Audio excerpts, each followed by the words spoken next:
पिछली बार मैंने संसार के सबसे खूबसूरत शब्द प्रेम के विषय में चर्चा की थी और इस बार मैं जिस विषय में बात करने जा रही हूँ उसे आप संसार की सबसे बदसूरत चीज कह सकते हैं।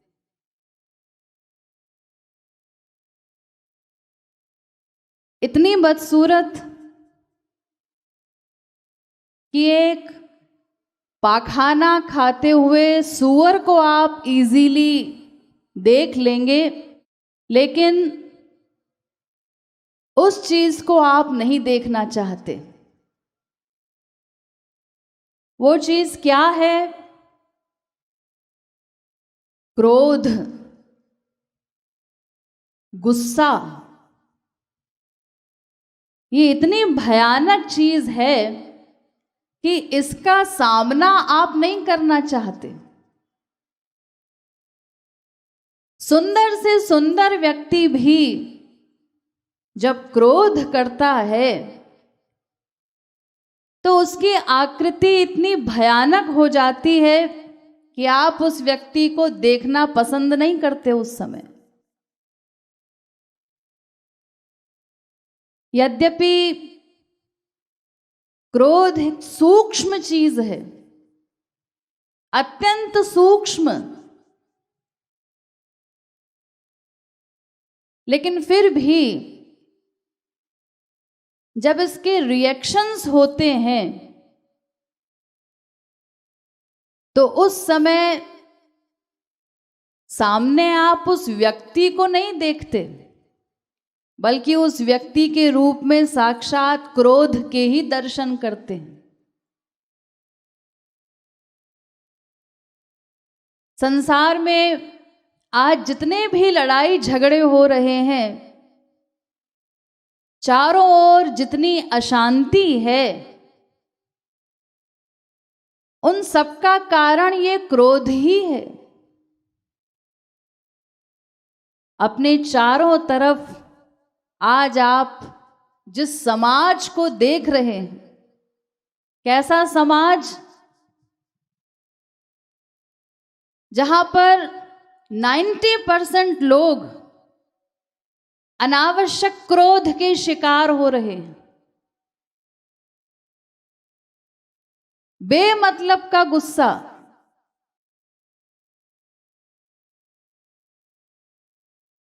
आप लोग अभी अपने अपने घरों से आए हैं, रास्ते में भी आपने देखा होगा, वैसे भी रोज आप घर से बाहर निकलते ही हैं, 50 लोग आपको रैश ड्राइविंग करते हुए मिलते हैं, अनावश्यक जो गुस्से में गाड़ी दौड़ा रहे, और इतना क्रोध का उबाल ऐसा कि कोई व्यक्ति गलती करके अपनी गलती मानना नहीं चाहता, सुनना नहीं चाहता।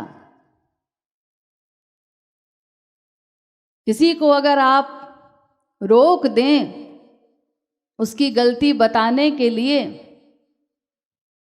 तो सड़क पर ही मरने मारने को उतारू हो जाते हैं। यानी कोई बदतमीजी कर रहा है, ओवरटेक कर रहा है, कोई भी मिस्टेक कर रहा है, आप कुछ बोल नहीं सकते, बोलने से पहले डरते हैं, पता नहीं क्या बवाल खड़ा कर देगा। इतना अशांत मन, इतना उत्तेजित मन, चारों ओर ये दृश्य देखने को मिल रहे। अभी अभी आपने 2 दिन पहले का केस पेपर में पढ़ा होगा। अलीगढ़ की एक छोटी सी मासूम बच्ची 2.5 साल की, उसके पिता ने केवल अपना उधार का पैसा मांगा, थोड़ा सा, केवल 10,000 की बात थी, वो मांगना भी गुनाह हो गया उसका। वो बदले की आग, वो क्रोधाग्नि की छोटी सी बच्ची के साथ इतनी निर्ममता। यानी मनुष्य हैवान बनता जा रहा है। अमेरिका जैसे विकसित देश जिनकी आप बहुत तारीफ करते हैं, वाह साहब अमेरिका के क्या कहने, क्या हालत है उन देशों की। एक आदमी क्रोध में बौखलाया हुआ आता है हाथ में रिवॉल्वर लेकर और बिना किसी रीजन के निर्दोष विद्यार्थियों को एक के बाद एक शूट करता जाता है। सीरियल किलर्स पनप रहे हैं। इन सब का कारण क्या है? वही क्रोध की ज्वाला जिसकी विभीषिका में आज सारा संसार जल रहा है। चारों ओर त्राही त्राही का वातावरण है।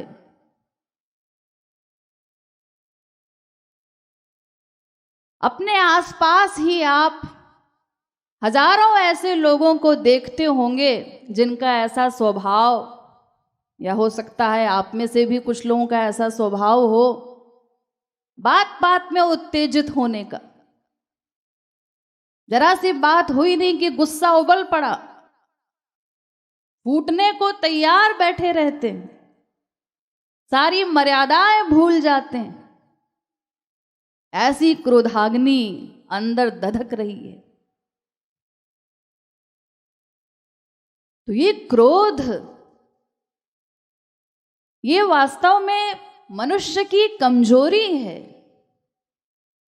एक बहुत बड़ा दुर्गुण है। ये मनुष्य की ताकत नहीं है। बहुत से लोग इसको ताकत समझ लेते हैं।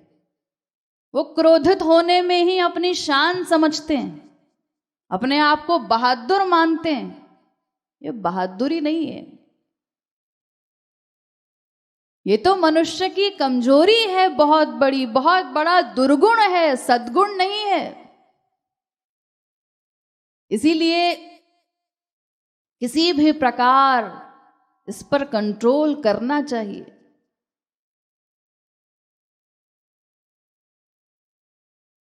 तो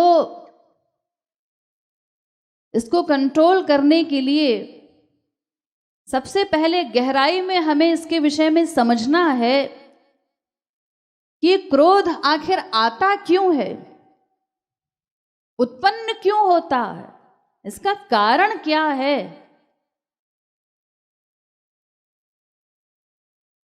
और इसकी क्या क्या हानियां हैं, ये किस हद तक हमको नुकसान पहुंचा सकता है। क्योंकि ये मनुष्य का बहुत बड़ा शत्रु है ना, तो इसको जीतने के लिए, इससे लड़ने के लिए पहले हमें इसकी शक्ति की थाह पा लेनी चाहिए कि ये कितना पावरफुल है, किस हद तक हमारा नुकसान कर सकता है और इसकी शक्ति का उद्गम क्या है।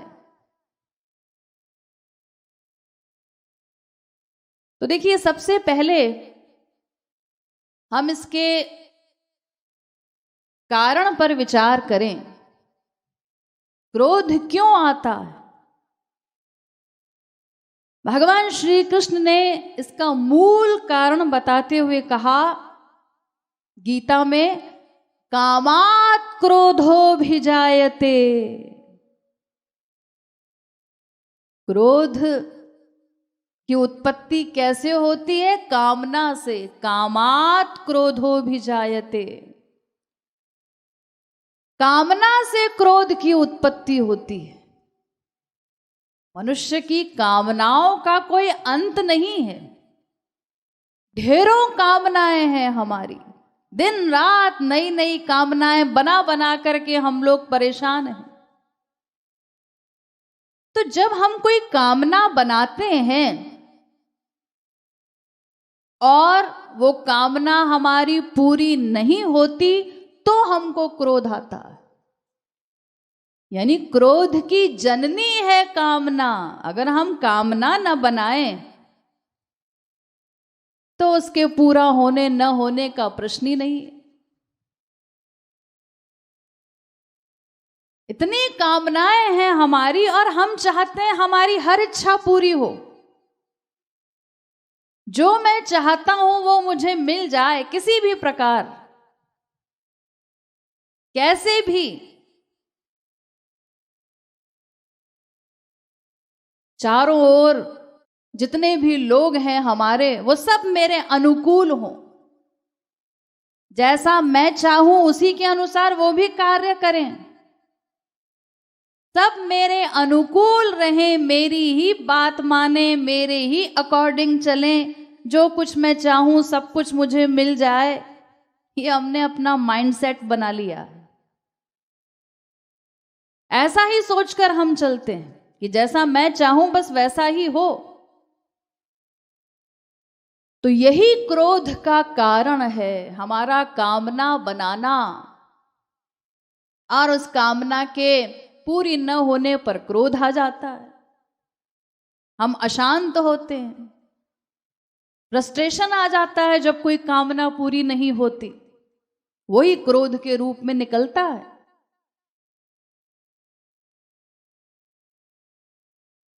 तो इसका कारण है कामना। अब इससे होने वाली हानियां क्या क्या हैं, उनको हमें गंभीरता से समझना है। इस क्रोध के दुष्परिणाम क्या हैं? देखिए, सबसे पहले तो जब हम क्रोध करते हैं तो इस क्रोध की अग्नि में सबसे ज्यादा हम स्वयं जलते हैं। यह सबसे बड़ा नुकसान है इसका। करना तो दूसरे पर चाहते हैं हम क्रोध, कभी करते भी हैं दूसरे पर, लेकिन उससे अधिक हम स्वयं इस क्रोधाग्नि में जल जाते हैं। आपने स्वयं इस चीज को अनुभव किया होगा। यानी क्रोध करके हमको कोई शांति नहीं मिल जाती कि मन हमारा शांत हो गया, हम और अशांत हो जाते हैं, अपने ही क्रोध से दिन रात कुढ़ते रहते हैं, जलते रहते हैं। इसीलिए इस क्रोध को कालकूट विष से भी अधिक भयानक बताया गया। कालकूट अरु क्रोध में बड़ो अंतरो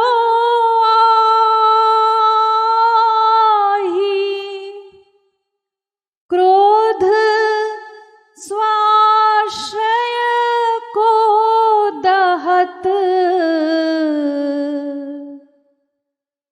विष नहीं स्वाश्रय दाही, विष नहीं स्वाश्रय दाही।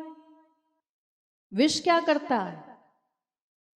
एक पात्र में विष रखा हुआ है, अब आपने किसी को पीने के लिए दे दिया मार डालने की मंशा से, तो जिसने पी लिया विष वो तो मर जाएगा, यानी वो व्यक्ति तो जल गया, समाप्त हो गया, लेकिन जिस पात्र में वो विष रखा है उस पात्र को तो वो विष कोई नुकसान नहीं पहुंचाता ना।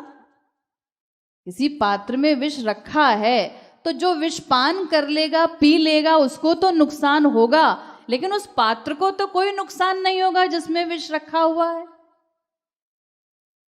लेकिन ये क्रोध रूपी विष ऐसा है कि जिसको आप पीने के लिए दें, यानी दूसरे जिस पर आप क्रोध कर रहे हैं वो तो इसमें जलेगा ही, लेकिन ये विष ऐसा है कि पात्र को भी जला देता है। पात्र मतलब वो हृदय जिसमें क्रोध रखा हुआ है, हमारा हृदय जिससे क्रोध उत्पन्न होता है, वो हृदय भी जल जाता है हमारा। इतना हानिकारक विष है ये कि सामने वाले को तो जलाता ही है, पीने वाले को, लेकिन अपने आश्रय को भी जला देता है। जिस पात्र में रखा रहता है वो भी जल गया, यानी हम खुद भी जल रहे हैं दिन रात।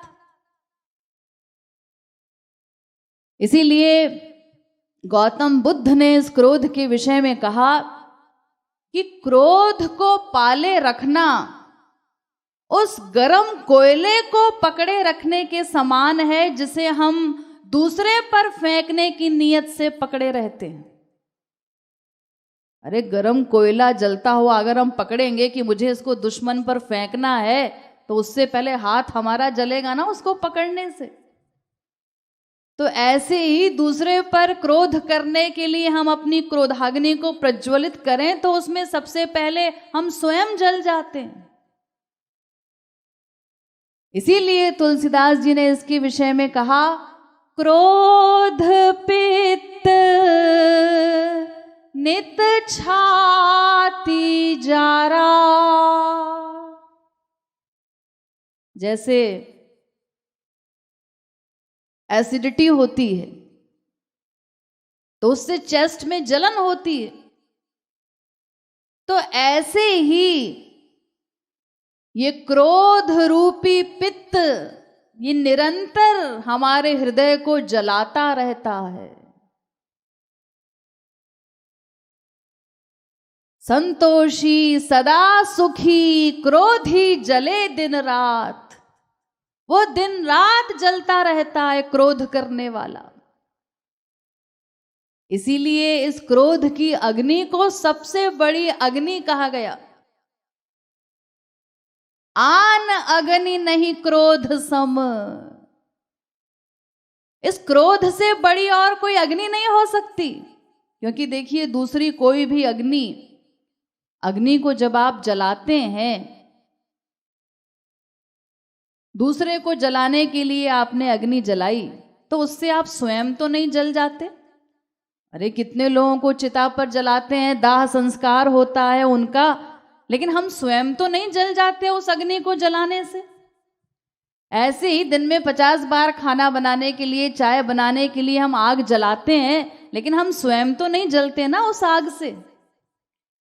लेकिन ये क्रोध की आग ऐसी है कि दूसरे को जलाने के लिए हम प्रज्वलित करते हैं और हम स्वयं इसमें भस्म हो जाते हैं। तो सबसे बड़ा नुकसान तो इससे हमारा ही होता है।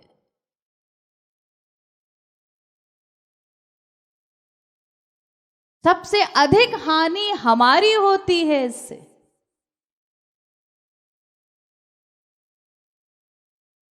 इसीलिए इस क्रोध को काल भी कहा गया।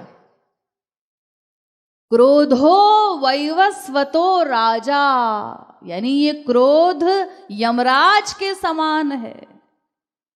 कि भयानकता के विषय में क्या कहा जाए।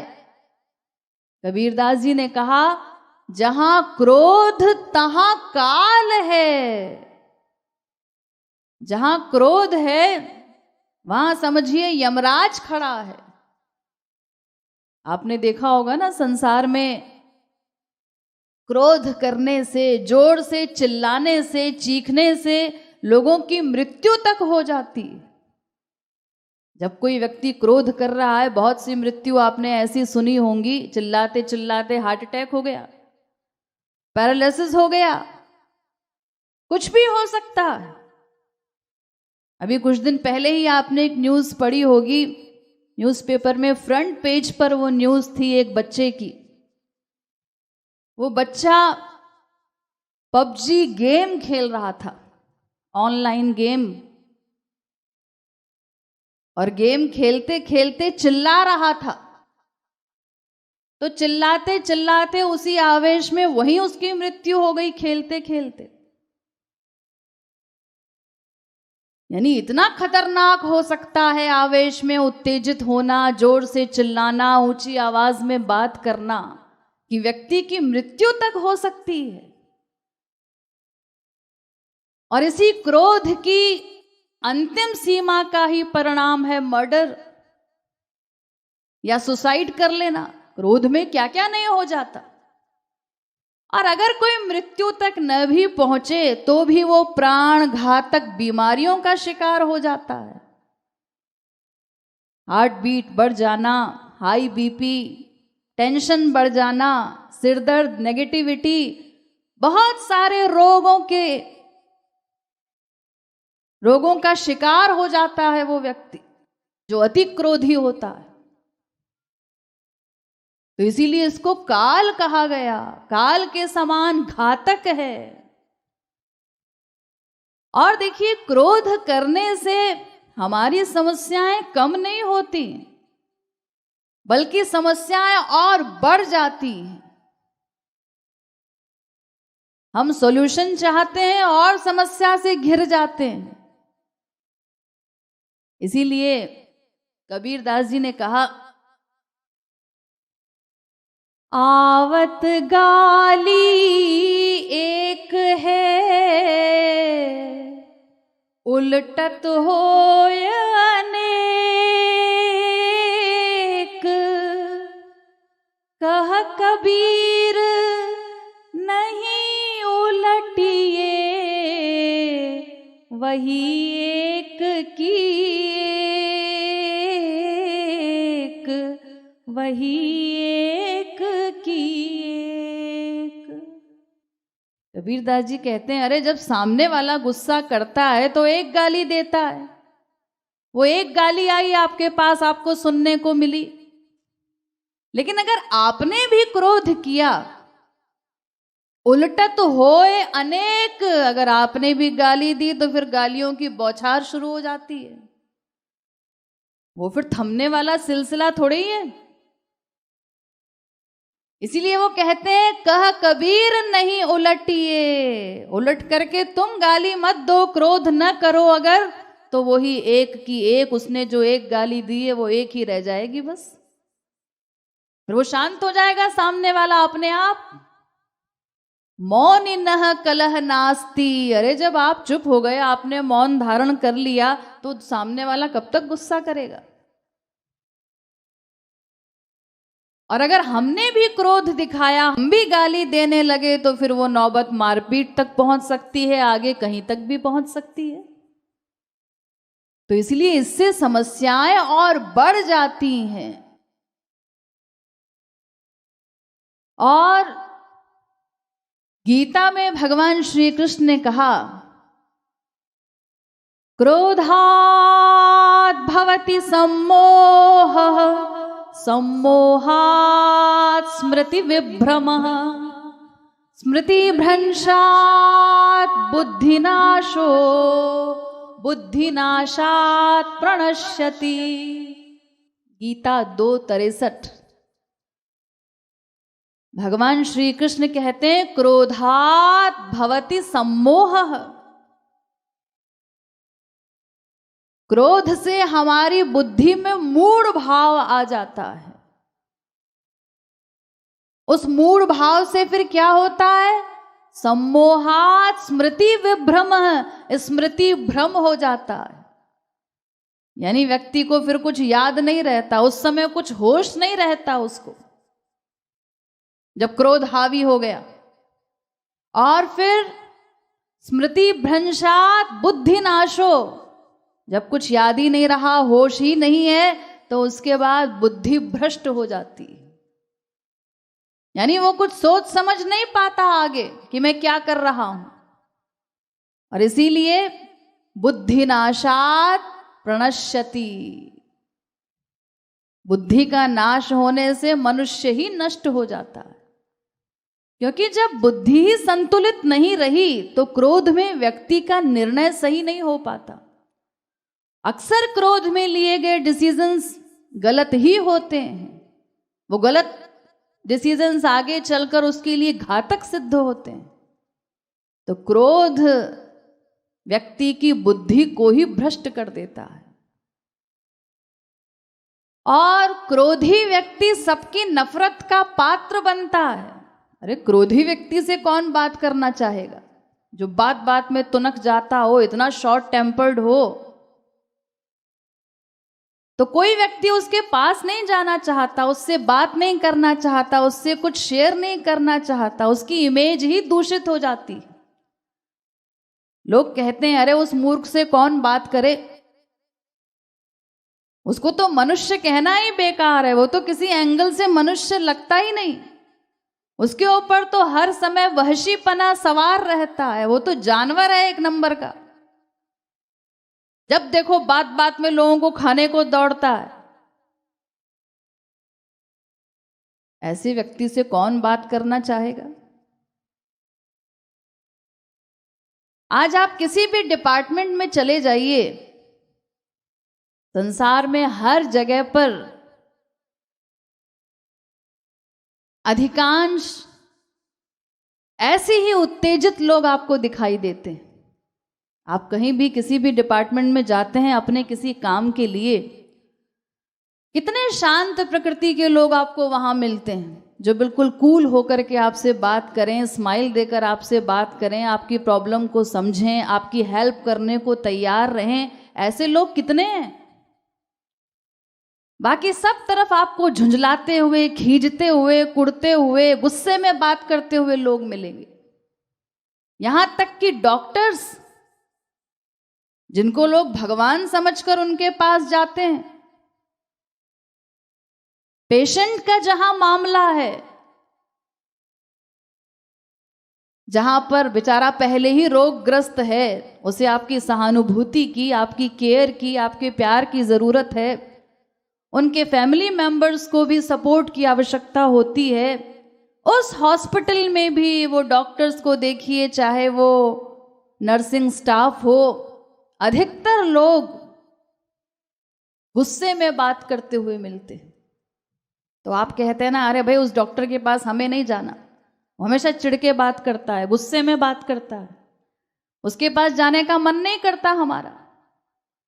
क्योंकि आप लोग सुनते हैं ना, अगर डॉक्टर अच्छा हो, वो प्यार से बात करे, तो आधी बीमारी तो मरीज की ऐसे ही दूर हो जाती है। अरे भाई वो पेशेंट है, अपनी बीमारी के विषय में कुछ समझना चाहता है, प्यार से उसको गाइड करना चाहिए, उसकी बात को समझना चाहिए। तो खैर, मेरा कहने का तात्पर्य यह है कि क्रोधी व्यक्ति सबकी नफरत का पात्र बनता है। उससे उसको फिर कोई देखना नहीं चाहता, उससे कोई बात नहीं करना चाहता। और जब हम क्रोध करते हैं तो अक्सर क्रोध करने के बाद पछताते भी हैं। उस समय अपने आप पर, क्रोध पर कंट्रोल नहीं कर पाए, आवेग आ गया कुछ देर के लिए, और उस समय बिना सोचे समझे हमने बहुत कुछ गलत कर दिया या कह दिया बहुत से लोगों को। बाद में फिर हम अपनी उस गलती को फील करते हैं, अरे छोटा सा बच्चा ही तो था, इतनी सी बात पर मैंने उसको झापड़ लगा दिया। अरे पत्नी ने जरा सा इतना ही तो कहा था और मैंने उसको इतना भला बुरा कह दिया। अरे वो इतना अच्छा दोस्त है मेरा, उससे मैंने अनावश्यक झगड़ा किया, मुझे हो क्या गया था। अब वो फील करता है, और अगर कोई बात बिगड़ गई तो तब तक फील करता रहता है जब तक वो बात बन न जाए। यानी पहले आप क्रोधाग्नि में जले, उसके बाद फिर पश्चाताप की अग्नि में जलते रहिए। डबल नुकसान। अब भी आपका मन अशांत है इतने दिनों के बाद भी, क्योंकि इतनी बड़ी गलती हो गई उस समय, इतनी बुरी बात कह दी किसी को। और फिर क्रोध से और बहुत सारी हानियां हैं, इतने लॉसेस होते हैं, किसी भी प्रकार का लॉस, बड़े से बड़े रिश्ते टूट जाते हैं इसी क्रोध के कारण, संबंधों में दरार आ जाती है,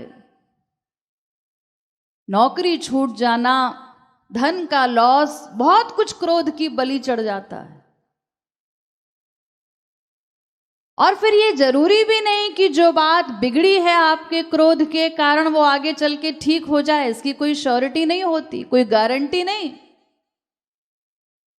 इसीलिए रहीमदास जी ने कहा, बिगड़ी बात बने नहीं, लाख करो किनको, रही मन फाटे दूध को, मथे की माखन हो, मथे की माखन हो। अरे फिर वो बिगड़ी बात बनती नहीं कई बार, चाहे आप लाख यत्न करें। जैसे दूध अगर एक बार फट गया तो उसको आप मथते रहिए लाखों बार, तो उससे आपको मक्खन नहीं मिल सकता। तो इसीलिए कोशिश यही करनी चाहिए अपनी ओर से कि बात बिगड़ने ही न पाए, क्योंकि यही एक वाणी है जो शत्रु को मित्र और मित्र को शत्रु बनाने की सामर्थ्य रखती है।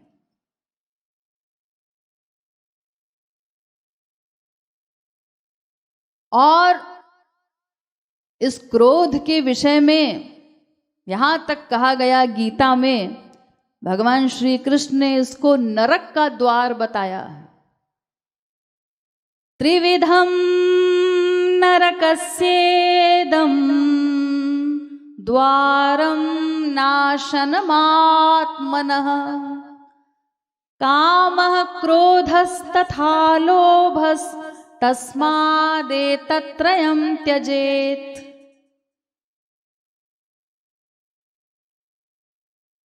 भगवान श्री कृष्ण कहते हैं कि ये क्रोध, काम और लोभ के समान ये भी नरक का द्वार है। 16वें अध्याय का 21वां श्लोक है।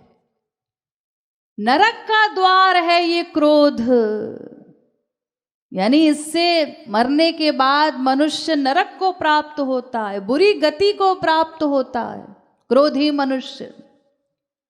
और मरने की बाद की बात तो छोड़िए, अरे जीते जी ही वो घर नरक बन जाता है जहां पर क्रोध का वास हो दिन रात।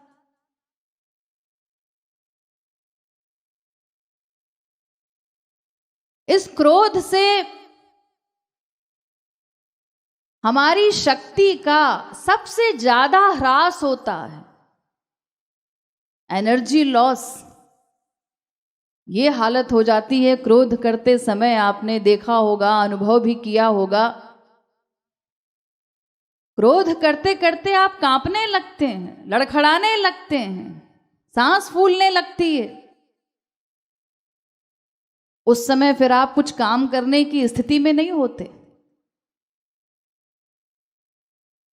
ऐसी अवस्था हो जाती है क्रोध में कि व्यक्ति तुरंत किसी का सहारा लेना चाहता है, बैठ जाना चाहता है, वो थोड़ी देर रेस्ट करना चाहता है। उस समय कोई काम नहीं कर सकता, यानी कोई काम करके आपकी एनर्जी का इतना लॉस नहीं होता जितना थोड़ी सी देर के गुस्से से हो जाता है।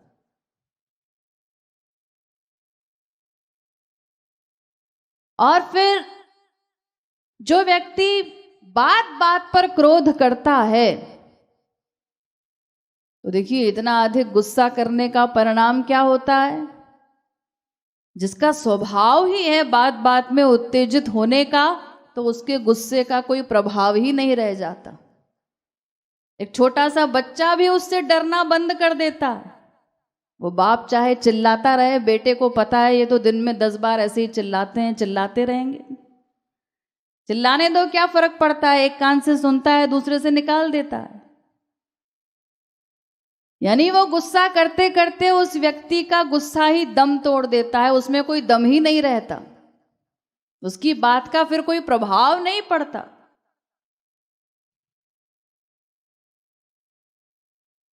और जब आप किसी के प्रति क्रोध करते हैं या फिर सामने वाले ने आपके प्रति क्रोध किया, तो क्रोध में क्योंकि व्यक्ति की बुद्धि भ्रष्ट हो जाती है, बुद्धि काम नहीं करती, तो वो बहुत कुछ अंड-बंड बोल जाता है।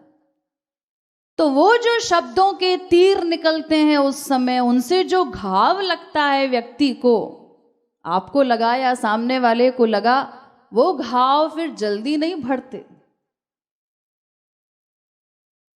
उससे व्यक्ति के सम्मान को ठेस लगती है, उसको दुख पहुंचता है, सालों तक लोग बात को पकड़े बैठे रहते हैं, चाहे आपने गुस्से में कहा हो।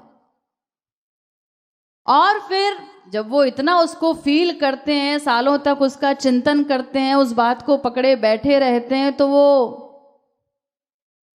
फिर द्वेष में बदल जाती है बात, और उस द्वेष में, दुश्मनी में फिर आगे कुछ भी हो सकता है। उसका परिणाम किसी भी हद तक घातक हो सकता है।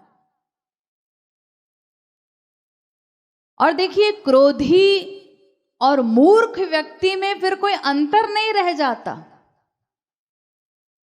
इसीलिए तुलसीदास जी ने कहा, काम क्रोध मद लोभ की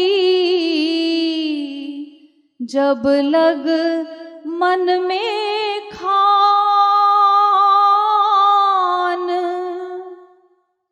तब लग पंडित मूर्खा तुलसी एक समान, तुलसी एक समान। यानी जब वो क्रोध कर रहा है तो कितना ही बड़ा विद्वान क्यों न हो, उसमें और एक मूर्ख में कोई अंतर नहीं। अब उसकी विद्वत्ता की कोई वैल्यू नहीं रह जाती। अरे जब एक शब्द में वो इतना क्रोधित हो गया, किसी ने कह दिया तुम मूर्ख हो, मूर्ख शब्द सुनते ही आग बबूला हो गया। किसी ने कह दिया तुम क्रोधी हो, क्या कहा, मैं क्रोधी हूं। क्रोध में बोल रहा है, पूछ रहा है मैं क्रोधी हूं, क्रोध कर रहा है और पूछता है मैं क्रोधी हूं, इतना भी उसको होश नहीं।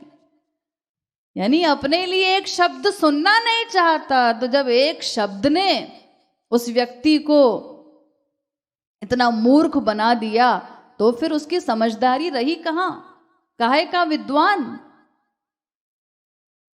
तो वो विद्वान और मूर्ख दोनों एक कैटेगरी में खड़े होते हैं जब वो क्रोध करते हैं, अति क्रोध, अनावश्यक क्रोध। तो कहने का तात्पर्य यह है कि इस क्रोध से हानियां ही हानियां हैं, कहां तक उनको गिनाया जाए, इसमें व्यक्ति का लॉस ही लॉस होता है, हर प्रकार से उसका लॉस है। शारीरिक मैंने आपको बताया, मानसिक, भावनात्मक, सामाजिक भी उसकी सारी छवि ही खराब हो जाती है। उसकी वजह से वातावरण दूषित होता है समाज का। जब आप चिल्लाते हैं, घर में लड़ाई झगड़ा करते हैं, तो पड़ोसियों को भी बुरा लगता है, उनकी शांति भी भंग होती है। तो घर का, ऑफिस का, हर तरफ का माहौल दूषित होता है। स्वयं की शांति भंग तो होती ही है, औरों की भी शांति भंग होती है। तो इससे केवल नुकसान ही नुकसान है, और आध्यात्मिक लॉस तो सबसे बड़ा है, उसके विषय में क्या कहा जाए। जब व्यक्ति इतना क्रोध करने लगता है तो साधना में आगे नहीं बढ़ पाता। अरे जब मन ही शांत नहीं है उसका, तो वो साधना क्या करेगा, वो साधना आगे बढ़ेगी कैसे। ये तो सबसे बड़ा लॉस है उसका, कि वो इस क्षेत्र में भी आगे नहीं बढ़ पाता। यानी इस क्रोध से हानियां ही अधिक होती हैं, इतने अधिक नुकसान है, इतना भयानक है ये क्रोध, आत्मा का हनन करने वाला है। इसीलिए तो इसको नरक का द्वार कहा गया, पतन कारक कहा गया।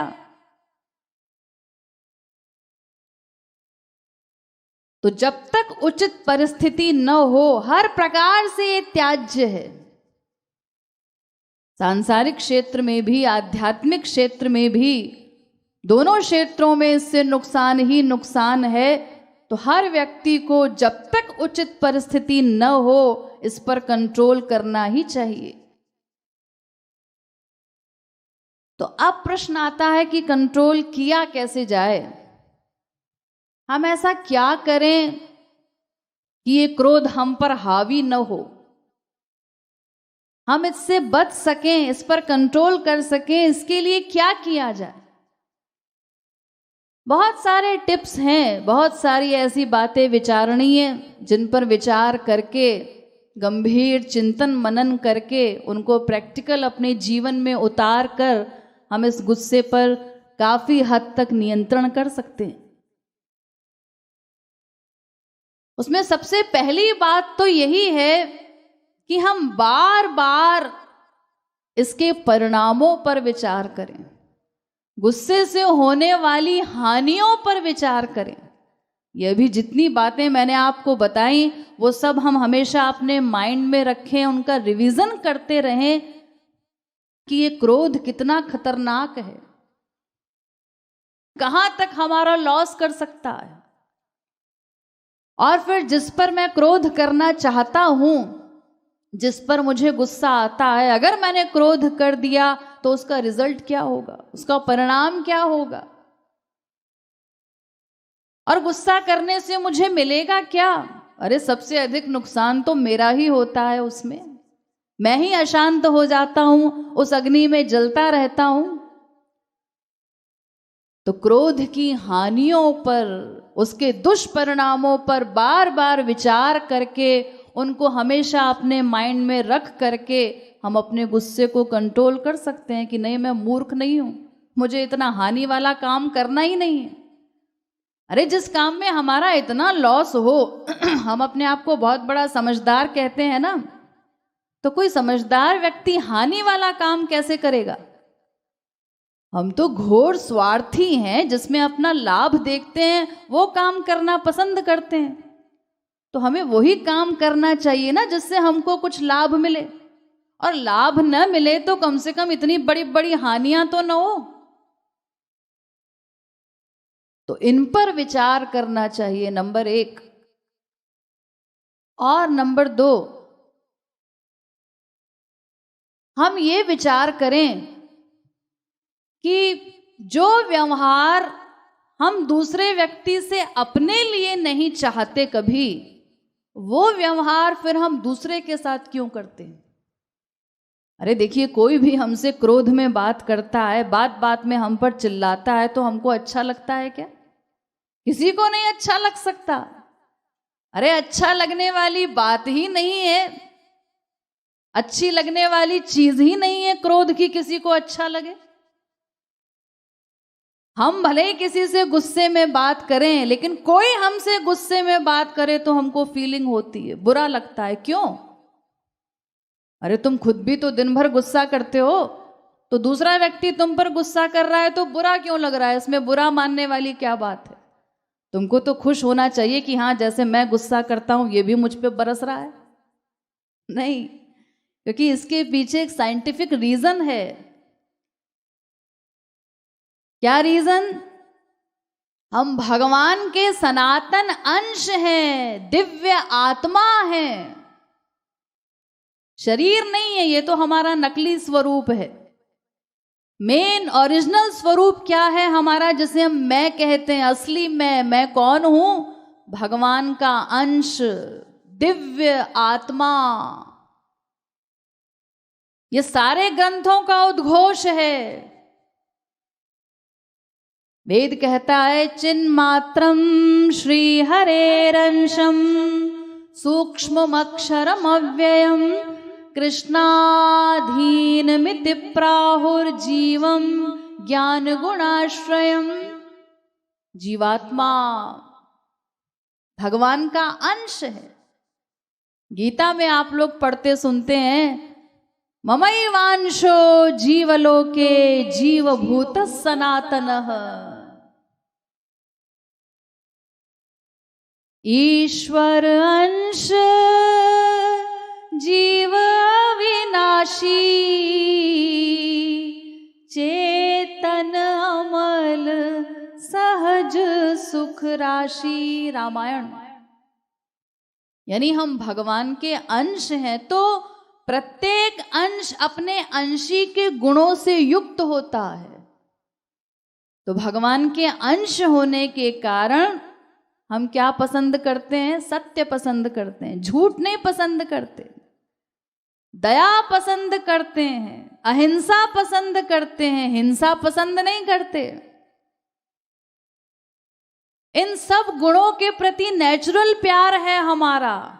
ये जो ईश्वरीय संपत्ति है, दैवीय गुण है, ये सत्य, दया, क्षमा, अहिंसा इत्यादि, तो हम इनसे प्रेम करते हैं।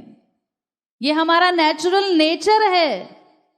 इसीलिए तो देखिए, झूठ बोलने वाले व्यक्ति से जब कोई झूठ बोलता है तो उसको बुरा लगता है, गुस्सा आ जाता है, तुम मुझसे झूठ क्यों बोले? अरे तो तुम तो दिन में 50 बार झूठ बोलते हो। लेकिन उसको स्वयं के लिए झूठ सुनना पसंद नहीं, अपने लिए वो सत्य ही सुनना चाहता है। तो इसीलिए क्योंकि हम सत्य, दया, क्षमा इत्यादि इन दैवीय गुणों से प्रेम करते हैं भगवान का अंश होने के कारण, तो अपने लिए हम ऐसा ही व्यवहार चाहते हैं। भले ही हम झूठ बोलते रहें, लेकिन दूसरे से हम यही चाहेंगे वो मुझसे हमेशा सच ही बोले। झूठ सुनते ही आग लग जाती है। तो हमें सोचना चाहिए कि जब मैं किसी दूसरे का गुस्सा पसंद नहीं करता, किसी क्रोधी व्यक्ति को देखना नहीं चाहता, कोई गुस्से में मुझसे बात करता है तो मुझे बुरा लगता है, फीलिंग होती है, तो फिर वही व्यवहार मैं दूसरे के साथ क्यों करूं, क्यों करता हूं? अरे दूसरे को भी तो इससे बुरा लगेगा। और फिर तीसरी बात, ऐसा नहीं है कि हम गुस्से पर कभी कंट्रोल कर ही नहीं सकते। जो हम कह देते हैं कि अरे गुस्से पर मेरा नियंत्रण नहीं है, वो बस आ जाता है। लेकिन बहुत सी जगह ऐसी हैं संसार में, बहुत सी परिस्थितियां ऐसी होती हैं जहां पर आप चाहकर भी गुस्सा नहीं करते। गुस्सा आ रहा है भीतर से, लेकिन आप कंट्रोल कर लेते हैं, उसको दबा लेते हैं, उसको आउट नहीं करते हर जगह पर। बॉस आपको डांट रहा है किसी छोटी सी गलती पर, या अनजाने में ही बिना किसी गलती के डांट पड़ रही है। अब आप अंदर से कुढ़ रहे हैं, लेकिन क्या बॉस को थप्पड़ लगा देंगे? नहीं लगाते। अरे पता है एक शब्द बोल भी दिया खतरनाक तो मेरी नौकरी चली जाएगी, खाने के लाले पड़ जाएंगे। चुपचाप आप उस फटकार को सह लेते हैं। गुस्सा आ रहा है, आउट नहीं करते। लेकिन घर में आपको पता है वो घर जाते ही आप बीवी बच्चों पर दिन में 10 बार बरसते रहते हैं। पता है वो मेरी क्या हानि कर लेंगे, कहां घर छोड़कर भाग जाएंगे, मुझे छोड़कर जाएंगे कहां। वो चुपचाप सुन लेते हैं तो उन पर आप बरसते रहते हैं। यानी इसका मतलब क्या हुआ? इसका मतलब यही हुआ ना कि गुस्से का कंट्रोल हमारे हाथ में है। हम जहां चाहते हैं वहां करते हैं, और जहां नहीं चाहते वहां नहीं करते। तो जैसे हम और जगहों पर कंट्रोल करते हैं, वैसे ही हमको सभी जगह पर कंट्रोल करना सीखना है। सभी जगह पर कंट्रोल करना चाहिए, क्योंकि अगर हम नहीं करेंगे, गुस्सा जैसे ही आया उसको तुरंत वहीं पर सिद्धांत से काटना है, दबाना है। क्योंकि पहले देखिए, गुस्सा एक आवेग है जो थोड़ी देर के लिए आता है, वातावरण पाकर के वो बलवान हो जाता है। तो पहले जब वो गुस्सा आया तो बहुत सूक्ष्म होता है, तरंग रूप में। इसीलिए नारद जी ने कहा, तरंगायिता अपि में संगात समुद्रायंती। 45वां सूत्र है नारद भक्ति दर्शन का। यानी ये तरंग रूप में आते हैं दोष, लेकिन अगर वहीं इनको कंट्रोल न किया जाए तो कुसंग पाकर के ये समुद्र के समान बलवान हो जाते हैं। काम क्रोधादि पूर्व गोविंद राधे आते हैं तरंग सम सूक्ष्म बता दे। पाके कुसंग दोष गोविंद राधे बन जाते हैं समुद्र जो बता दे। राधा गोविंद गीत। श्री महाराज जी कहते हैं कि तरंग के समान ये दोष आते हैं सूक्ष्म रूप में, लेकिन अगर वहीं हमने कंट्रोल नहीं किया तो फिर ये समुद्र के समान बन जाते हैं, इतने बढ़ जाते हैं। तो जैसे ही क्रोध आया उसको हमें वहीं पर रोकना चाहिए, सिद्धांत से काटकर।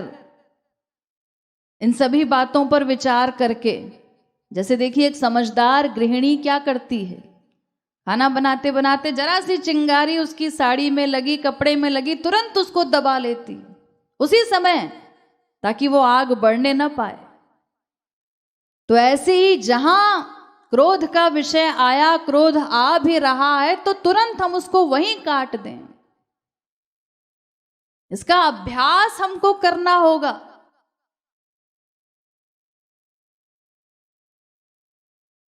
इसकी हानियों पर विचार करते हुए, क्योंकि इससे कोई लाभ तो हमारा होता नहीं, नुकसान ही अधिक होते हैं हमारे। बुद्धि ही भ्रष्ट हो जाती है, इतना कुछ समाप्त हो जाता है, बड़ी बड़ी बातें हैं इसके विषय में।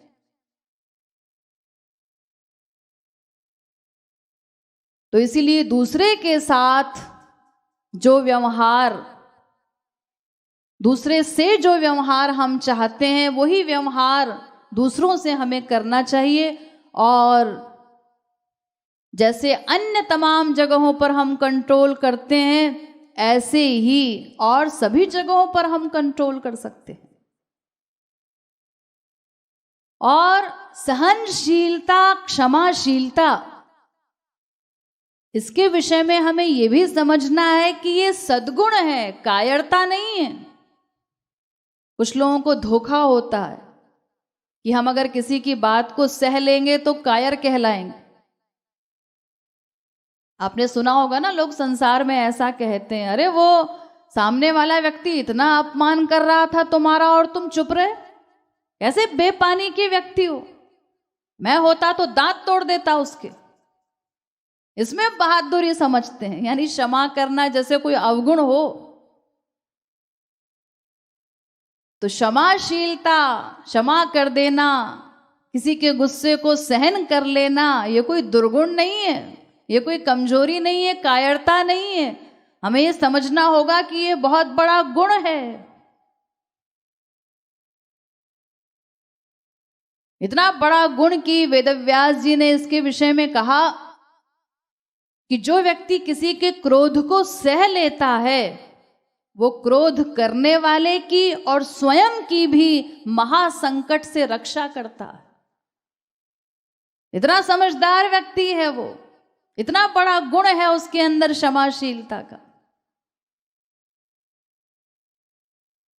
तो हम इस क्षमाशीलता को धारण करने का अभ्यास करें, गलतियों को इग्नोर करने का।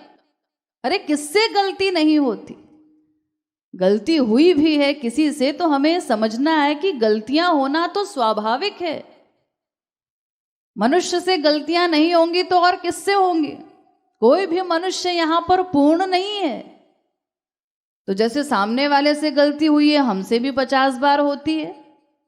न वो पूर्ण है यहां पर, न हम पूर्ण हैं, तो गलतियां तो होंगी ही। तो हम उसको इग्नोर कर सकते हैं। किसी छोटे से गलती हो गई, ठीक है, बच्चा है, नासमझ है, जाने दो, आगे समझ लेगा बात को।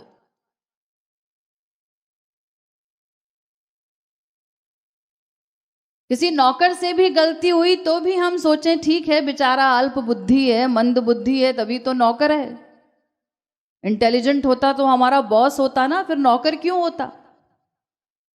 ठीक है, हो गई गलती। किसी वृद्ध से गलती हो जाए तो भी हमें अपने मन को समझाना है, ठीक है, बड़ी उम्र है, हो जाता है इसमें ऐसा, बुद्धि इतनी काम नहीं करती तीव्र उस उम्र में। हमारी जब उम्र ढलने लगेगी तो हमसे भी इस तरह की 50 गड़बड़ियां होंगी।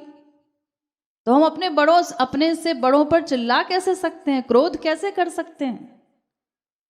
बराबर वाले से भी गलती हो गई तो उसको भी हमें प्यार से समझाने का प्रयास करना है, क्योंकि जो बात प्यार से बन सकती है वो खार से नहीं बन सकती।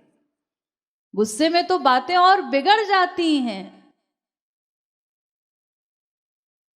तो हम ये समझे रहें कि गलतियां होना स्वाभाविक है।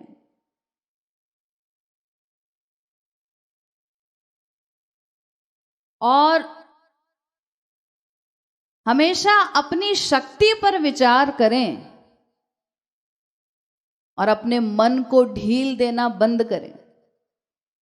हम अगर कह देंगे कि नहीं हमसे तो ये नहीं होगा, मैं तो कंट्रोल नहीं कर सकता अपने गुस्से पर, तो फिर क्या होगा?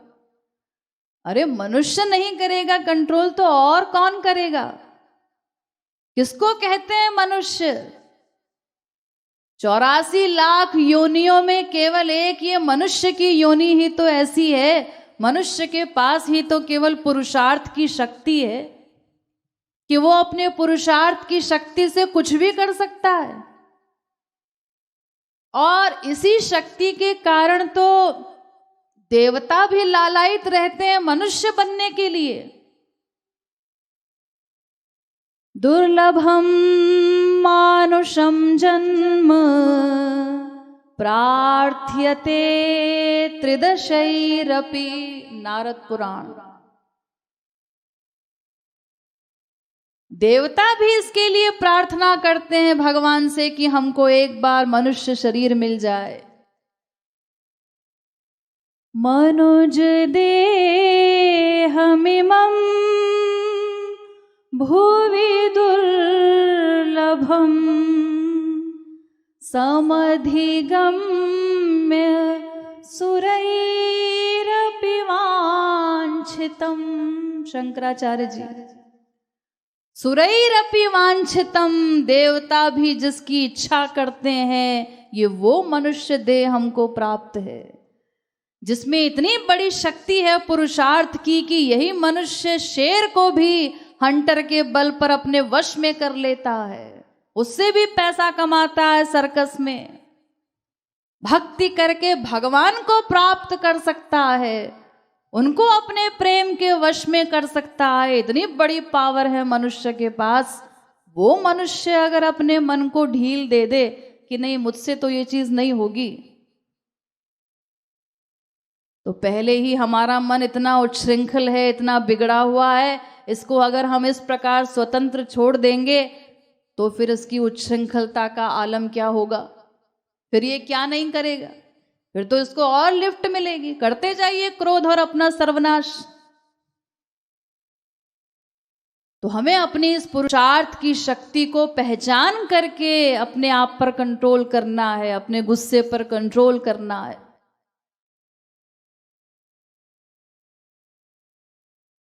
और जिंदगी में जितना हो सके हम बातों को लाइटली लेना सीखें, क्योंकि हर बात को पकड़ करके बैठ जाना, नॉर्मल बात हो या गुस्से की बात हो या कोई और छोटी मोटी बात हो, बहुत से लोगों का नेचर होता है किसी भी बात को पकड़े बैठे रहना, उसी का लगातार चिंतन करना, उसी में परेशान रहना। अरे इससे क्या होगा? इससे तो आप और अशांत होते जाएंगे, आपकी अशांति समाप्त नहीं होगी। इससे कोई लाभ नहीं होता व्यक्ति का। अरे ये तो जिंदगी है, यहां पर तो पता नहीं क्या क्या होता रहता है संसार में। तो आपकी जिंदगी का रूल ये होना चाहिए, just chill out, take it easy. जो आप बोलते हैं शब्दों में उसको प्रैक्टिकल करना है हर जगह। अरे ठीक है, हो गया सो हो गया, झुंझलाओ मत, बौखलाओ मत, धैर्य रखो और आगे बढ़ते जाओ। अपने काम पर, अपने लक्ष्य पर फोकस रखो, क्योंकि परिस्थितियां तो यहां आती जाती रहेंगी, अप डाउन्स तो होते रहेंगे। हर परिस्थिति हम पर हावी हो जाए, हर परिस्थिति हमको झकझोर कर रख दे, हर परिस्थिति हमें लक्ष्य से डिगा दे, तो फिर हमारे मनुष्य होने का फायदा क्या है? छोटी छोटी परिस्थितियां हमको बात बात में विचलित कर रही हैं और हम हो रहे हैं विचलित, तो हमारा जीवन फिर कैसा होगा? हम कैसे आगे बढ़ पाएंगे? अरे बड़ी से बड़ी विपरीत परिस्थिति में लोगों ने धैर्य रखकर बहुत कुछ प्राप्त किया है, और ऐसे भी लोग हैं जो अनुकूल परिस्थितियों में भी झुंझलाते रहते हैं, कुढ़ते रहते हैं।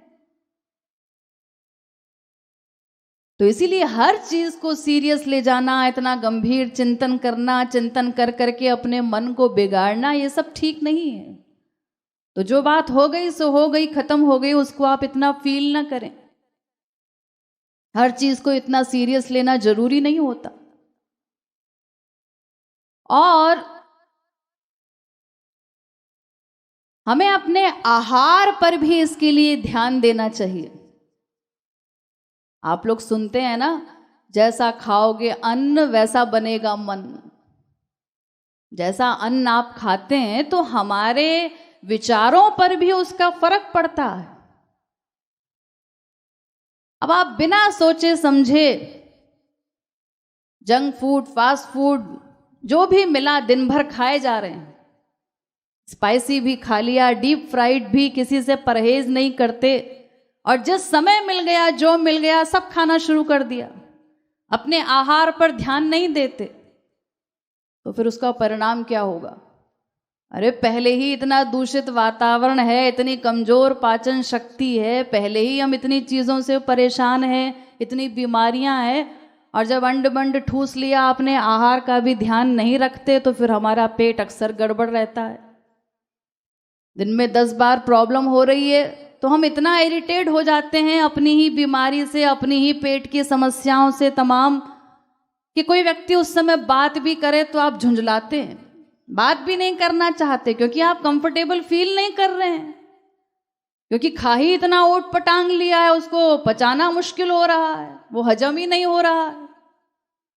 जब आप सात्विक खाते हैं, लाइट खाते हैं, हेल्दी फूड लेते हैं, तो फिर आपका शरीर स्वस्थ होता है, आप एनर्जेटिक फील करते हैं, लाइट फील करते हैं, और उससे आप अपने कामों को और अच्छी तरीके से कर सकते हैं। फिर आपका चित्त शांत रहता है, फिर बात बात पे आप झुंझलाएंगे नहीं जब सब कुछ ठीक है तो इसीलिए अपना आहार भी संतुलित हो, सात्विक हो, समय पर हो, और भी कुछ हेल्दी चेंजेस हमें अपने लाइफस्टाइल में करने चाहिए। हमारी लाइफस्टाइल संयमित होनी चाहिए, नियमित होनी चाहिए। बिना प्लानिंग के अंड बंड टाइम पे जैसा मन हुआ मन को लिफ्ट देकर हम कोई भी काम किए जाएंगे तो उसका परिणाम क्या होगा?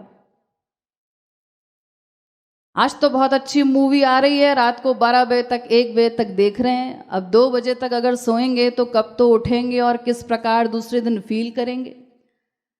जब टाइम पर आप नहीं सो पाए, टाइम पर नहीं उठ पाए, तो फिर आपके कार्य भी संसार में सब बिगड़ने लगते हैं, और फिर आप और अधिक इरिटेट होते हैं, फिर पूरे दिन झुंझलाते रहते हैं। आज तो मन कर रहा है कहीं घूमने चलें, या बच्चे ने कह दिया या बीवी ने कह दिया, अब बिना सोचे समझे, बिना मौसम देखे निकल गए आप घूमने। अब इतनी भयंकर गर्मी में 47 डिग्री पर आप घूमने निकलेंगे तो शाम को घर लौटकर हालत क्या होगी? अब आप परेशान हैं, दिन भर के थके हारे गर्मी में सड़ते हुए, और आप शाम को बौखला रहे हैं, अब बात बात में झुंझला रहे हैं, गुस्सा आ रहा है, या रास्ते में ही झुंझला रहे हैं 10 बातों पर। तो हमारी इन सब इरिटेशंस का कारण, जो पंक्चुअलिटी से हम काम नहीं करते, सोच समझ के काम नहीं करते, प्लानिंग से काम नहीं करते, तो दिन में 10 बार झुंझलाने का अवसर मिलता है, क्योंकि मन हमारा परेशान हो जाता है, टाइमली हम कुछ भी नहीं कर पाते। तो इसीलिए हर काम संयमित हो, सोच समझकर हो, नियमित हो, तो फिर आप राइट टाइम सोएं, राइट टाइम उठें, हर चीज़ का आपका एक टाइम फिक्स है, तो आपका चित्त शांत रहता है, आपके कामों में भी कोई प्रॉब्लम नहीं होती, आप दिन भर फ्रेश फील करते हुए सारे काम कर सकते हैं, फिर बात बात में गुस्से की गुंजाइश नहीं रहती। और हर चीज को प्रेस्टीज से जोड़कर देखना, बात बात को प्रेस्टीज इशू बना लेना, अरे उसने मुझे ऐसा कह दिया, उसकी हिम्मत कैसे हुई मुझे ये कहने की, वो जानता नहीं मैं कौन हूं। बहुत से लोगों की ऐसी आदत होती, जरा जरा सी बात को अपनी इमेज से जोड़ करके देखते हैं, बहुत बड़ा प्रेस्टीज इशू बना लेते हैं, तो अधिक ईगो पालने से अधिक क्रोध आता है। उस समय हमको विचार करना चाहिए, अरे मेरी प्रेस्टीज है ही क्या, क्यों मैं अपने आप को खुदा माने बैठा हूं, मुझ में क्या है? अरे इतनी तो हमारे जीवन की गारंटी नहीं कि घर से ऑफिस, ऑफिस से घर लौट पाएंगे आज की नहीं। एक सांस जो मुख से बाहर निकली है, अगली सांस अंदर आएगी कि नहीं, इतना नश्वर हमारा जीवन है, एक क्षण की गारंटी नहीं है अगले पल हम जीवित रहेंगे कि नहीं। ऐसे नश्वर जीवन के लिए इतना अहंकार, ये बात का बतंगड़ बना देते हैं। और जब तक जीवित भी हैं तो हमारे शरीर में क्या खास बात है? मलमूत्र का पिटारा, 9 द्वारों से युक्त ये शरीर है और हर द्वार से गंदगी ही गंदगी निकलती रहती है। ऐसे शरीर के लिए इतना अहंकार करना, तो इसलिए हर चीज को हम प्रेस्टीज इशू न बनाएं और सभी मनुष्यों में समभाव रखते हुए, अरे जैसा मैं हूं ऐसा ही सामने वाला मनुष्य है, हमारे पास कुछ स्पेशल नहीं है, सब में समान दृष्टि रखते हुए हम अपना कर्तव्य पालन करते जाएं। तो ऐसी बहुत सारी बातें हैं जिन पर विचार करके हम अपने गुस्से को तुरंत कंट्रोल कर सकते हैं, और इतना कंट्रोल भी कर सकते हैं कि वो बात बात पर आए ही ना। और आध्यात्मिक क्षेत्र में चलने वालों के लिए तो और भी बहुत से पॉइंट्स है विचारणीय, बहुत सी सिद्धांत की बातें जिनको वो हर जगह याद कर सकते हैं और अपने गुस्से को रोक सकते हैं। सबसे बड़ा सिद्धांत, सबसे पहला सिद्धांत तो यही कि सब में अपने इष्ट देव को देखो। ये तो सारे वेद शास्त्र ग्रंथ संत महात्मा सब हमसे कहते हैं, सब में अपने इष्ट देव को देखो। जिस इष्ट देव की भक्ति कर रहे हो, जिनकी कृपा प्राप्त करना चाहते हो, वो तुम्हारा ईश्वर सबके अंदर बैठा है, कण कण में बैठा है। देश काल दिशि विदिशहु माही, कहु सो कहा जहां हरि नाही। कौन सा ऐसा कण है जहां भगवान न हो?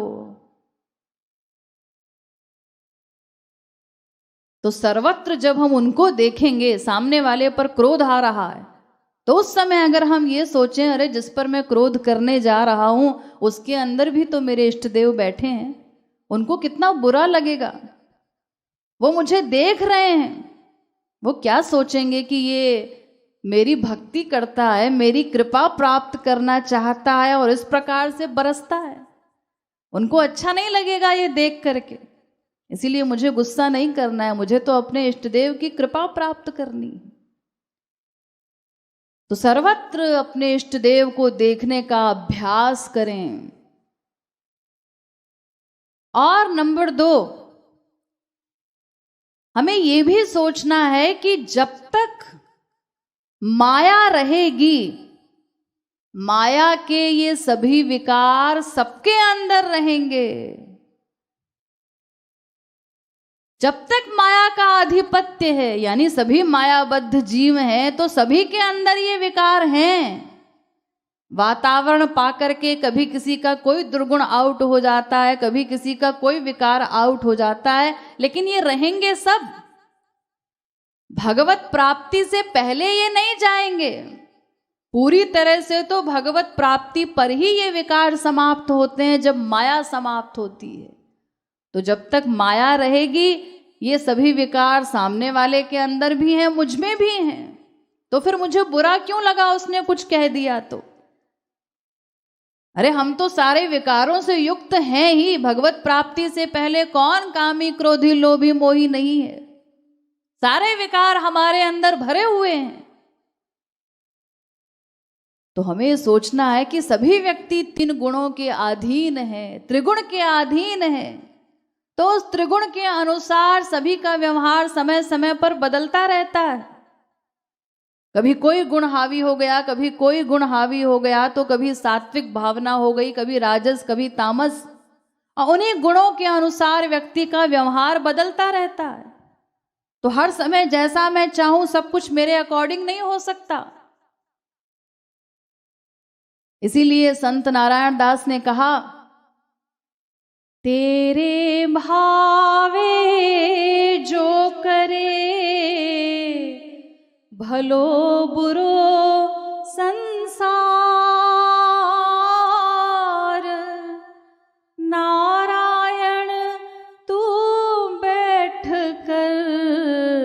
अपनो भवन बुहार, अपनो भवन बुहार। अरे संसार में अच्छे बुरे हर तरह के लोग हैं, अच्छा बुरा सब होता रहता है। संसार को जो करना है उसे करने दो, उसे उसके हाल पर छोड़ दो। तुम केवल अपने पर ध्यान दो, अपना अंतःकरण शुद्ध करने पर, अपने को सही करने पर ध्यान दो। तो जब हम स्वयं को सही कर लेंगे तो फिर बाकी सब भी हमें सही दिखने लगेगा। यानी जब किसी पर क्रोध आए भी तो हम उसके पॉजिटिव पॉइंट्स भी तो देख सकते हैं। किसी पर गुस्सा आ रहा है तो उस समय हमें यह सोचना है कि क्या इसके अंदर केवल अवगुण ही अवगुण है, कोई गुण इसमें है ही नहीं जिसको मैं देख सकता हूं, जिस पर विचार कर सकता हूं। अरे गुण दोष किसमें नहीं होते। अगर किसी मनुष्य में कोई अवगुण है, कोई बुरा लग रहा है, तो उसमें 50 गुण भी हैं। इसीलिए कबीर दास जी ने कहा, अवगुण को नागह गुण ही कोले बीन। किसी के अवगुण मत देखो, उसमें जो इतने गुण हैं उन पर विचार करो, उसके अंदर अच्छी बातें भी हैं। तो जब हम पॉजिटिव चीजों को देखेंगे तो अपने आसपास फिर सब कुछ पॉजिटिव लगने लगेगा। तो हम अपने अंतःकरण शुद्धि पर ध्यान दें। और अगर कभी क्रोध आता भी है तो महापुरुषों ने कहा है कि अगर क्रोध आता भी है तो सामने वाले पर क्रोध मत करो, क्रोध पर क्रोध करो। क्रोधे क्रोध कथन्नुते। अरे गुस्सा आता है, आ रहा है, तो उस क्रोध पर क्रोध करो कि ये दुश्मन क्यों आ गया मेरे सामने, आया कैसे, इसको मैं हावी नहीं होने दूंगा। उस पर क्रोध करो, सामने वाले पर क्रोध न करो।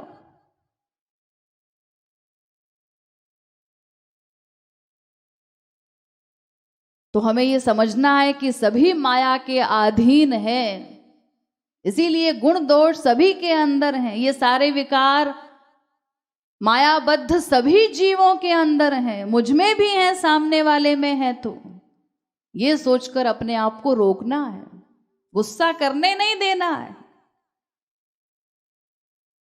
और एक और तरीका है, महापुरुषों ने बताया है कि अगर कभी क्रोध आए, क्रोध करने का तुमको शौक ही है, तुम कहते हो क्रोध किए बिना रह ही नहीं सकते, तो खूब क्रोध करो। लेकिन कैसे करो, उसको डाइवर्ट कर दो ईश्वरीय क्षेत्र में, उसकी दिशा बदल दो। क्या दिशा बदल दो? अपने आप पर क्रोध करो। क्या क्रोध करो? हां रघुनंदन प्राण प्रीते, तुम बिनु जियत बहुत दिन बीते। तुलसीदास जी कह रहे हैं, अरे गुस्सा आता है ना, गुस्सा करने का शौक है तुमको, तो अपने आप पर गुस्सा क्यों नहीं करते, अपनी मूर्खता पर गुस्सा क्यों नहीं करते कि मैं कितना मूर्ख हूं। जीवन बीता जा रहा है, अनंत जन्म बीत गए और मैंने अभी तक अपनी आत्मा के संबंधी को, भगवान को प्राप्त नहीं किया।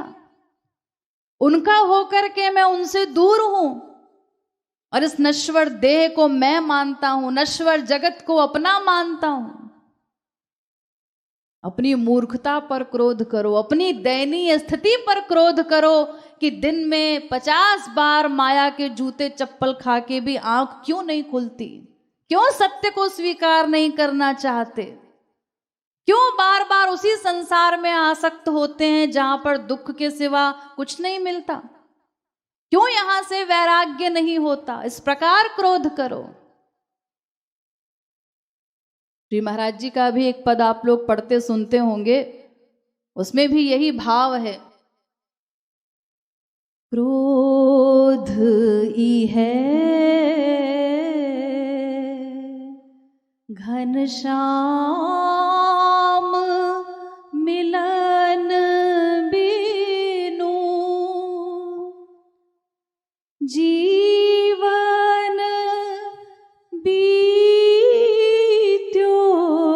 जात, सुनो मन एक अनोखी बात। श्री महाराज जी कहते हैं एक अनोखी बात बताता हूं।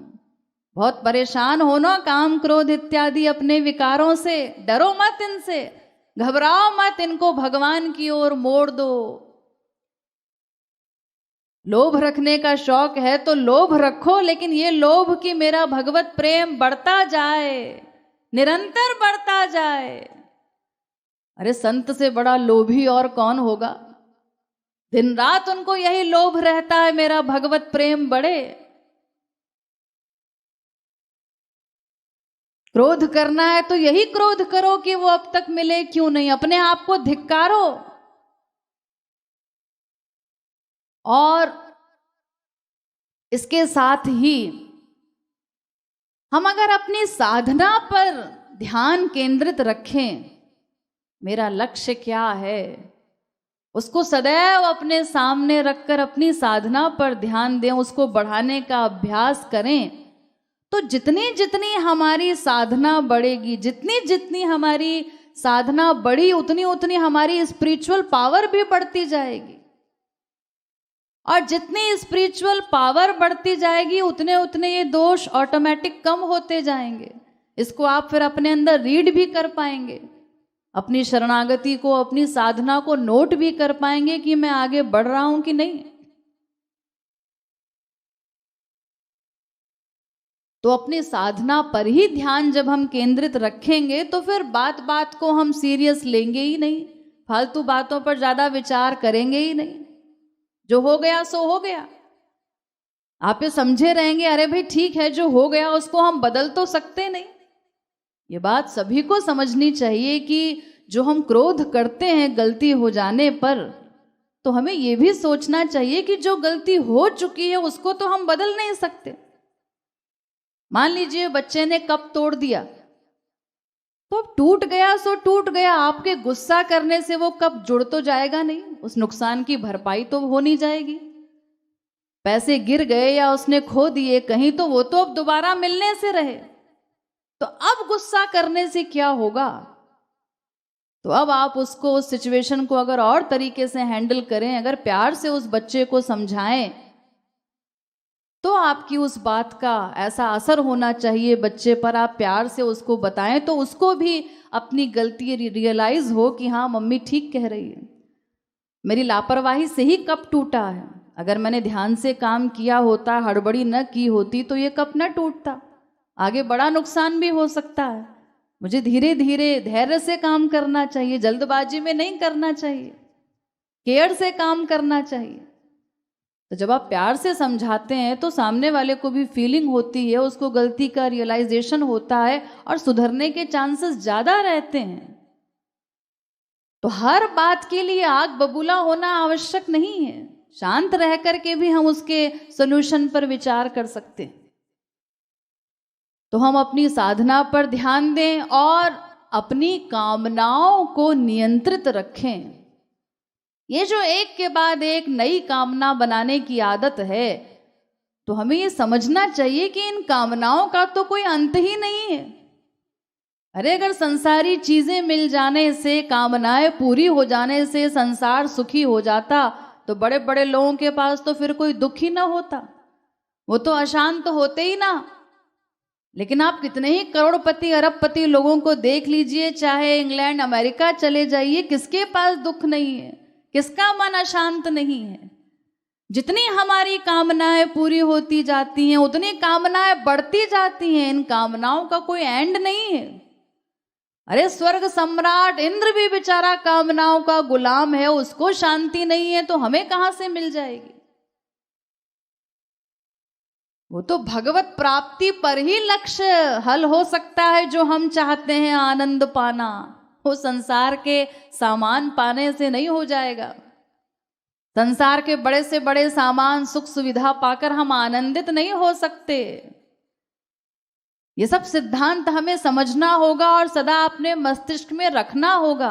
तो जो कुछ हमें भगवान ने दिया है हमारे कर्मों के अनुसार, जो कुछ हमारे पास है, हम उसी में संतोष माने, उसी में भगवत कृपा को रियलाइज करें और कामनाओं की या दूसरे की होड़ में न रहें। तो जो कुछ हमारे पास है हम उसी में संतुष्ट हो सकते हैं। अगर कामनाएं हमारी लिमिटेड होंगी तो फिर क्रोध भी कम आने के चांसेस होंगे। ढेरों अपेक्षाएं न रखें किसी से, ये मेरा बेटा बड़ा होके मेरी सेवा करेगा, श्रवण कुमार बनेगा, ये ऐसा करेगा।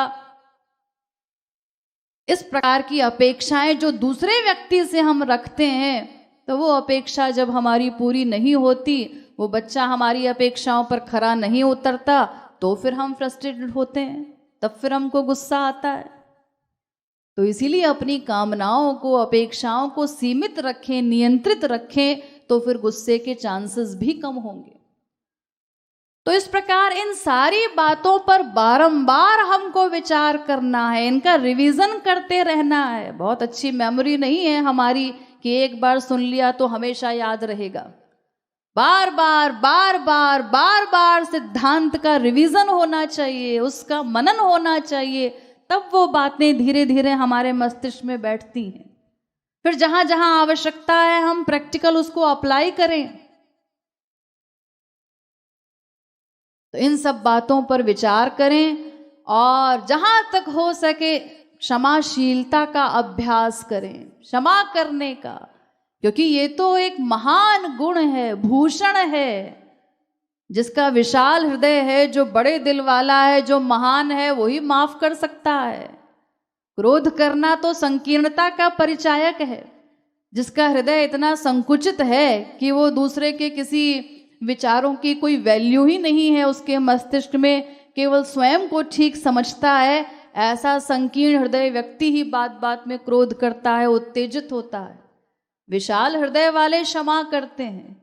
इसलिए क्षमा करना एक गुण है, उसको हमें धारण करना है, सहनशीलता को धारण करना है। लेकिन वो कोई एक दिन में होने वाली चीज नहीं है, उसका अभ्यास होना चाहिए और निरंतर होना चाहिए। बचपन से ही पेरेंट्स अपने छोटे छोटे बच्चों में इस गुण को विकसित करने के लिए प्रयास करें। जहां वो क्रोध करें उनको रोकें, उनको प्यार से समझाएं, धीरे धीरे उनके अंदर भी इस गुण को डेवलप करें और स्वयं भी इसकी प्रैक्टिस करें। तब धीरे धीरे ये गुण विकसित होता है, हमारे अंदर आ जाता है। एक ही दिन में नहीं हो जाएगा, इसके लिए अभ्यास करना होगा। तो जहां तक उचित न हो, महापुरुषों ने, भगवान ने स्वयं करके दिखाया है हमें शिक्षा देने के लिए। सर्वसमर्थ होकर भी उन्होंने अनावश्यक क्रोध नहीं किया। भगवान श्री कृष्ण के विषय में आप सुनते हैं, शिशुपाल गाली देता रहा भरी सभा में भगवान को, और वो चुपचाप सुनते हुए मुस्कुराते रहे। 100 गाली पूरी होने पर उन्होंने चक्र उठाया, उससे पहले नहीं। यानी कहने का मतलब, जहां तक हम क्रोध को टाल सकते हैं, जब तक उचित परिस्थिति न हो तब तक हमें उस बात को तूल नहीं देना चाहिए। अब जहां उचित होगा वहां तो करना ही होगा। ये नहीं कहा जा रहा है कि जिंदगी में कहीं गुस्सा आपको करना ही नहीं है। अरे अगर घर में चोर घुस आया तो क्या आप उसको खाना खिलाएंगे बैठ के? तब तो पकड़ के 2 थप्पड़ भी मारेंगे, पुलिस के हवाले करेंगे ना उसको। नौकर बदतमीजी कर रहा है, सिर पे चढ़े जा रहा है, तब तो आपको कुछ बोलना ही पड़ेगा। तो जब उचित अवसर हो तभी क्रोध हो, और उचित मात्रा में हो, प्लस एक्टिंग में हो। जहां हमको करना भी पड़े जीवन में तो हम उसको एक्टिंग में करें, अंदर न ले जाएं उस दोष को, नहीं तो फिर वो दोष हमारे मन को अशांत कर देगा। नौकर को डांटना है, कर्मचारी को डांटना है, ऊपर ऊपर से डांट दीजिए ताकि वो अपनी लिमिट में रहे, अपना काम ठीक से करे। लेकिन वो क्रोध ऐसा ना हो कि वो हमको अशांत कर दे। हमने अपना काम कर दिया, अपना कर्तव्य कर दिया, अपने शब्दों में उसको डांट दिया, बस। एक्टिंग में हो, वो अंदर जाकर के हमें विचलित न कर सके, ऐसा क्रोध करना है, वो भी जब उचित हो तब। क्रोध जब बेलगाम हो जाता है हमारी जिंदगी में, तब वो हानिकारक होता है। अगर उचित समय पर सोच समझकर सामंजस्य पूर्वक वो क्रोध किया जाए तो कुछ काम उससे बनते भी हैं। तो इस प्रकार इन सभी बातों पर विचार करके हम इस पर कंट्रोल कर सकते हैं। और बाकी वो जो बातें आप सुनते हैं कि क्रोध आए तो 1 गिलास पानी पी लो, या क्रोध आए तो 1 2 3 10 तक गिनती गिन लो, उससे क्या होने वाला है? अरे 1 गिलास पानी तो पी लिया, लेकिन हृदय में जो अग्नि जल रही है वो उससे कैसे बुझेगी?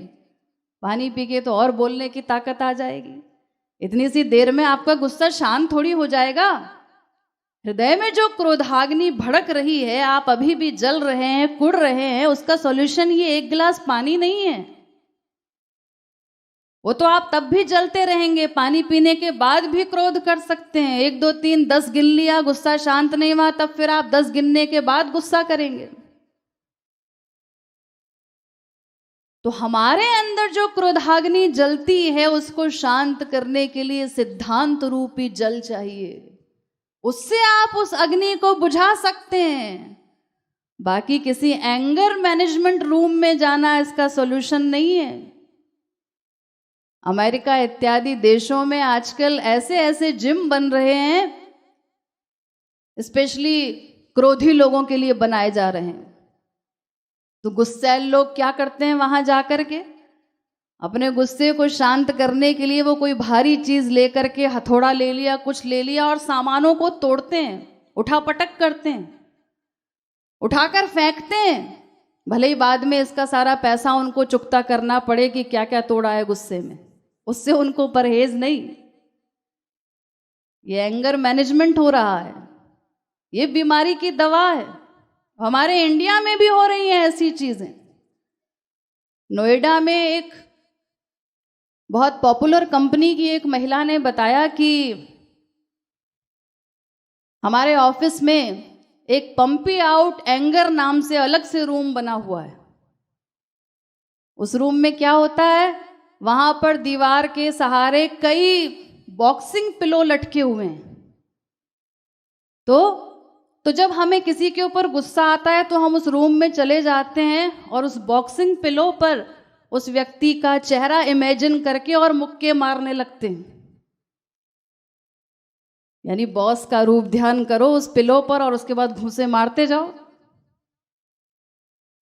बड़ी बड़ी कॉरपोरेट कंपनीज में इस प्रकार के रूम्स बन रहे हैं। ये सॉल्यूशन है। इतने हास्यास्पद तरीके। क्या करे बेचारा मनुष्य, अपनी बुद्धि लगा लगा के परेशान है, झोंक देता है पूरी बुद्धि, और उसके बाद सॉल्यूशन ये निकालता है। यानी ये मूर्खतापूर्ण हरकतें करना, मूर्खतापूर्ण सॉल्यूशन निकालना हमें मंजूर है, जिससे कोई सॉल्यूशन निकलना नहीं है, बल्कि बीमारी को और बढ़ाने वाली दवा है। लेकिन शास्त्र वेद की वाणी पर विश्वास नहीं करेंगे, संत वाणी पर विश्वास नहीं करेंगे, जहां हमारी हर समस्या का समाधान है। तो इन सब तरीकों से गुस्सा हैंडल नहीं हो सकता, उस पर कंट्रोल नहीं हो सकता। हमें पूरा सिद्धांत क्लियर होना चाहिए कि क्यों हमें गुस्सा नहीं करना है, क्यों ये उत्पन्न हो रहा है, कहाँ मैं गड़बड़ हूं, क्या दोष मुझ में है, हमारे शास्त्र क्या कह रहे हैं। महाभारत में सॉल्यूशन बताया गया। हमारे ग्रंथ कह रहे हैं अक्रोधेन जयेत क्रोधम, क्रोध पर विजय क्रोध न करके पाई जा सकती है, और किसी सॉल्यूशन से नहीं। गुस्सा आने पर हम उस गुस्से को कंट्रोल करें कि करना ही नहीं है, उसमें भी पूर्ण रूप से विजय तो भगवत प्राप्ति पर ही पाई जा सकती है। यह भी मैंने आपको बताया कि ये दोष पूरी तरह तो भगवत प्राप्ति पर ही जाएंगे, उससे पहले नहीं। तो हम चैलेंज नहीं कर सकते कि जिंदगी में कभी गुस्सा आएगा ही नहीं, मैंने गुस्से पर विजय प्राप्त कर ली है। ये सब चैलेंज हम नहीं कर सकते। लेकिन फिर भी जहां तक हो सके, जब तक उचित परिस्थिति न हो, इन सभी बातों पर विचार करके हमको अपने गुस्से को हैंडल करना है, उसको कंट्रोल करना है। तो अगर हमारा ये सब अभ्यास साथ साथ होता रहे, क्षमाशीलता बढ़ाने का भी अभ्यास हो, इन सारे सिद्धांतों का मनन चिंतन होता रहे, गुस्से के दुष्परिणामों का चिंतन होता रहे कि वो कितना हानिकारक है, हमें करना ही नहीं है, अपनी कामनाओं को, अपेक्षाओं को हम लिमिटेड कर दें और ये सब करते हुए हम अपनी साधना पर फोकस करें। लक्ष्य हमारा वही रहे आगे बढ़ने का, अपनी साधना को बढ़ाने का। तो जितनी जितनी हमारी पावर बढ़ेगी स्पिरिचुअल, उतना उतना ये दोष ऑटोमेटिक भी कम होता जाएगा, हमको डबल लाभ मिलेगा, साधना भी बढ़ती जाएगी, दोष भी कम होते जाएंगे। इस प्रकार से इन सभी बातों पर विचार करके हमें सदैव इसको कंट्रोल करने का प्रयास करना चाहिए।